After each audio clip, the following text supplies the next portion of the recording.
ധനകാര്യ വകുപ്പിന്റെ പ്രതിമാസ വിശകലന റിപ്പോർട്ട് കേന്ദ്ര തലത്തിൽ പുറത്തിറങ്ങിയിട്ടുണ്ട്.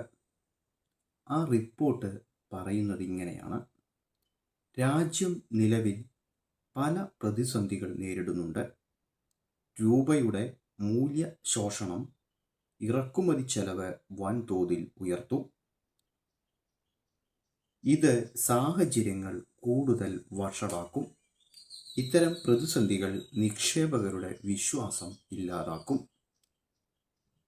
ഈ ധനകാര്യ വകുപ്പിന്റെ പ്രതിമാസ അവലോകന റിപ്പോർട്ട് പുറത്തിറങ്ങിയ ഉടനെയാണ് കേരളത്തിലടക്കം LPG വാണിജ്യ സിലിണ്ടറുകളുടെ വില ഇരട്ടിയായി വർദ്ധിച്ചിരിക്കുന്നത്.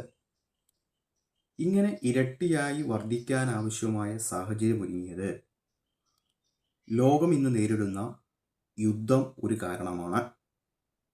ആ യുദ്ധത്തിന് ഒപ്പം തന്നെ ചേർത്തു വായിക്കേണ്ട മറ്റൊരു കാരണമുണ്ട്.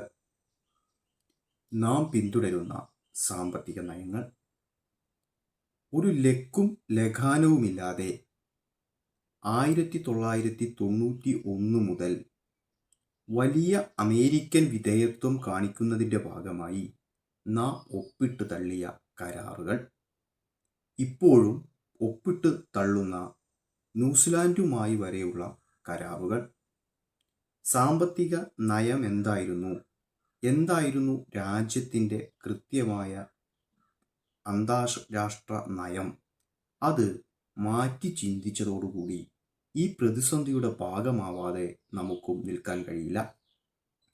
ഏറ്റവും കൂടുതൽ ഇറക്കുമതികൾ നടക്കുന്ന രാജ്യമായ നമ്മുടെ രാജ്യം നമ്മുടെ രാജ്യത്തിൻ്റെ ഉൽപാദന മേഖലയെ ഒരു തരത്തിലും ഗൗനിക്കാത്തതും മുതലാളികൾക്കും കുത്തകകൾക്കും വേണ്ടി രാജ്യത്ത് ഭരണം നടത്തുന്നതും എല്ലാം ഈ പ്രതിസന്ധിക്ക് കാരണമായിട്ടുണ്ട്.